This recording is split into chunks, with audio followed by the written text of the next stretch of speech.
YouTube, this your boy, Country Christian Boy, coming at you with another daily word. Uh, Today, I've already read like always, but I'm in the 26th chapter of Genesis.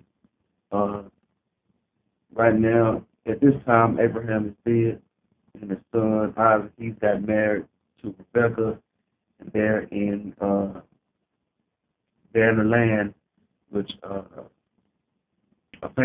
famine rose up. You don't know what a famine is. Famine is basically like a lack of resources, a lack of food, water, and things of that nature. So Isaac was about to get up and go to Egypt.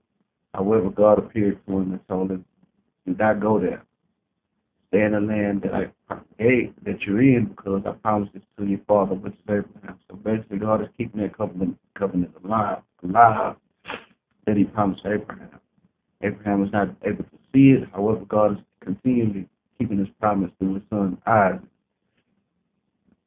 So what happened? Isaac, he was in Gerar, and he was with his wife Rebecca, and he ended up meeting with some men there, and he told the men that Rebecca was his wife, was his sister.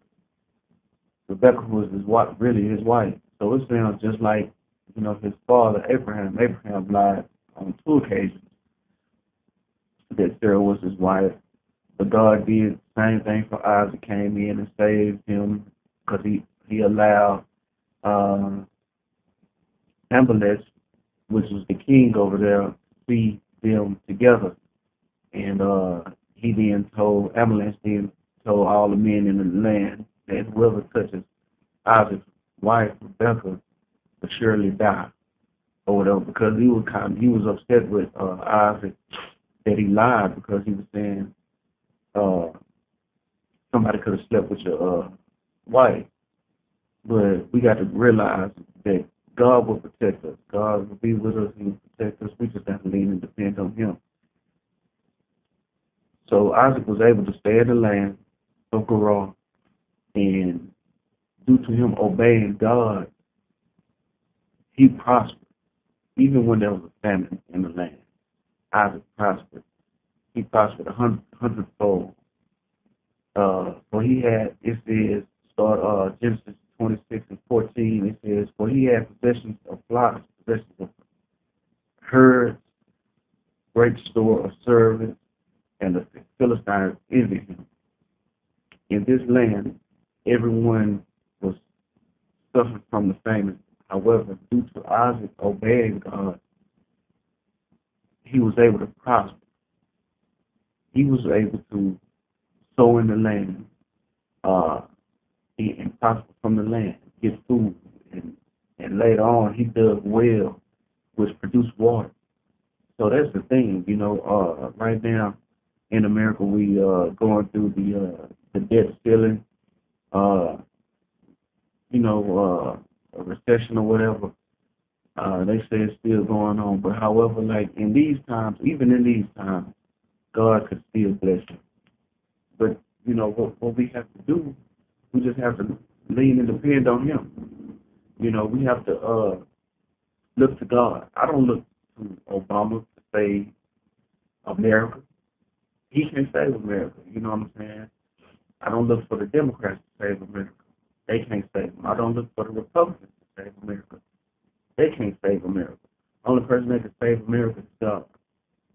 My thing is, yes, they have this debt ceiling or whatever that they have to deal with. However, God is still in control.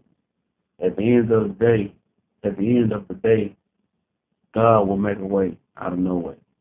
And the only thing we have to do, like I said, is lean and depend on Him, and obey what He says, obey His word, follow His word, or whatever.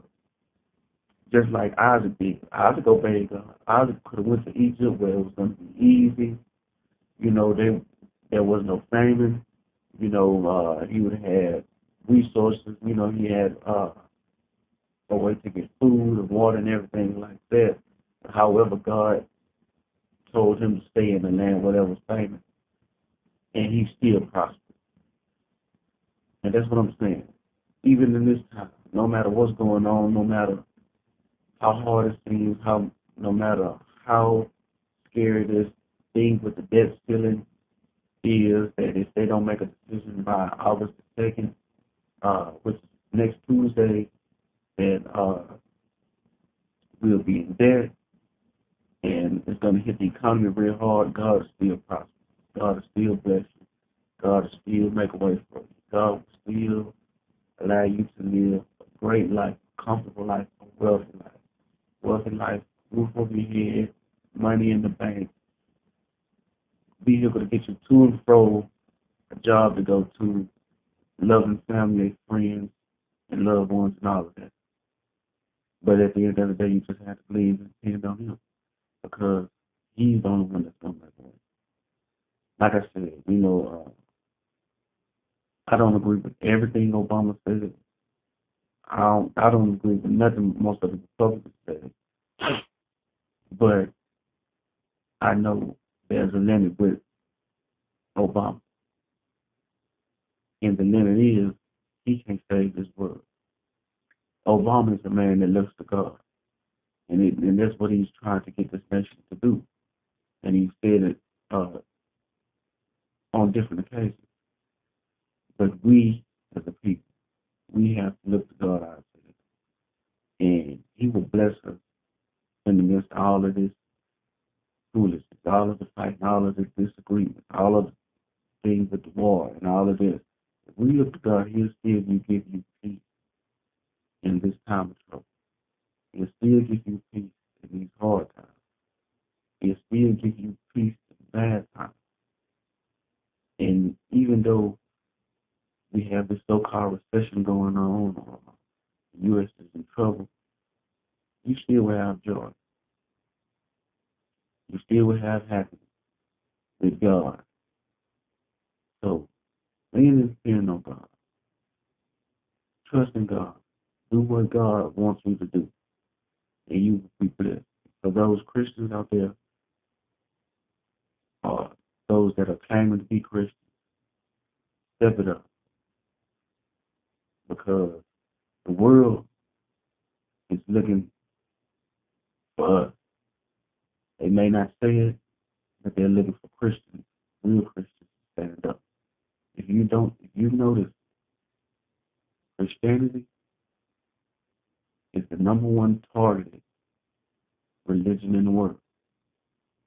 Even with Muslims, they're saying they waging war on America, which I don't have nothing against anyone else's religion. If you choose their religion, that's your business. That's you. But I don't believe, that Muslims waging war on America. I believe that a group of people that are not led by Jesus Christ, so they lost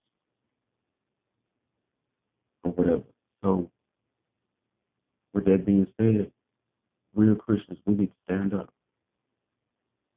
We need to stand up and do just like Isaac did in the land of Gerar. Lead by example and be the man or woman that God wants you to be. Because Amalek, he told Isaac to leave the land. The reason why is because he saw the people envied him, but he said, I let you go in peace because I knew you were a man of God. When we, as real Christians, live the way God wants us to live, conduct ourselves in a godly way, people will see that in us, and they will seek and want to know, why do we have peace in these hard times? How can we continue to smile? How can we continue to prosper when everyone else around us is losing homes in bad financial situations? How are we made? and then we can minister to them and let them know it's all about God. It's all about Jesus Christ. So real Christians stand up.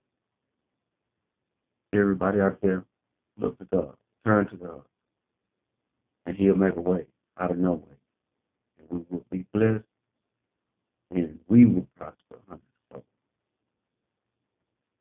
everybody out there, y'all be easy, be groovy, be cool, be everything to make you cool cat.